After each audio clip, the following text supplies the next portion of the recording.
Limbo may not have created the 2D platformer genre, but it did give indie developers a memorable art style to copy.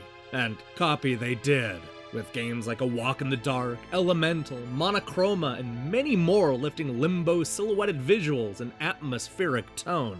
The newest example of this trend is Toby, the Secret Mine, a puzzle platformer that bears more than a passing resemblance to Playdead's hugely popular action game.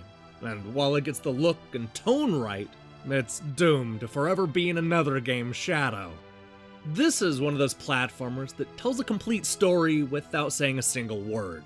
You play Toby, an unusual cat-like creature who's forced to go on a grand adventure after an evil red-eyed feline kidnaps his friends. This sends our hero through 21 challenging stages, each filled with puzzles to solve and enemies to avoid.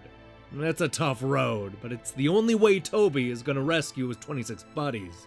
If you've played Limbo, or pretty much any other puzzle platformer released in the last decade, then you'll know exactly what to expect. Besides jumping across spike pits and avoiding lasers, we spend a lot of our time pushing boxes and pulling levers. We're tasked with avoiding saw blades and searching every last inch of the stage for your feline friends.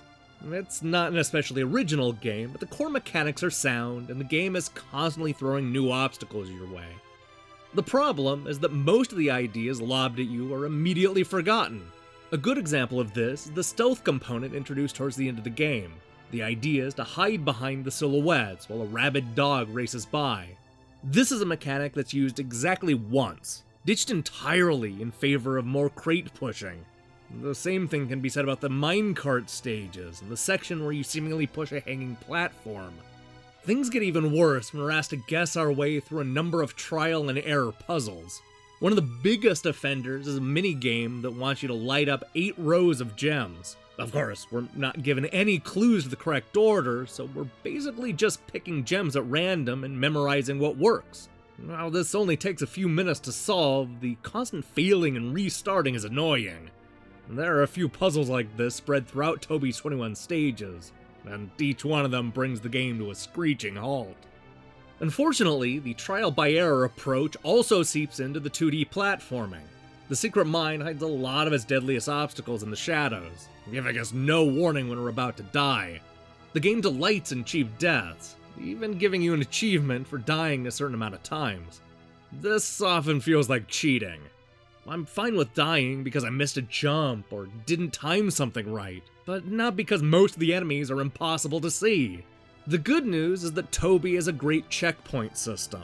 Missing a jump isn't all that bad, since you'll usually respawn right next to where you died. There were a few times when it pushed me all the way back to the start of the level, but most of the deaths were pretty painless. That said, I did run into one spot where my cat hero would freeze every time I died. It only happened in that one specific location, but every time I got killed by that saw blade, Toby would be completely useless and I'd have to restart the game. Thankfully, that only happened in one spot. Even though we've seen this art style employed many times before, I have to admit that it's still striking. I loved looking at the rain come down as Toby jumped through the monochromatic world. And then a few minutes later, we're puzzling our way through a snow level so bright it's almost blinding. The stages look good and have enough diversity to keep them entertaining throughout the modestly sized adventure. Although it's not especially original, Toby, the Secret Mine, gets enough of the fundamentals right to be a good time. Sadly, a lot of the fun is thwarted by cheap deaths and puzzles revolving around trial and error. It's a solid enough platformer, but it doesn't do anything new or unique to stand out from the long list of other similar games.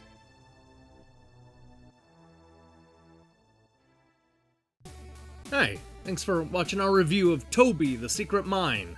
I know January's winding down, but we still have a lot of games to get to, including Horror of the Deep, Hive Jump, Spirit Sphere, and something called Bloody Boobs.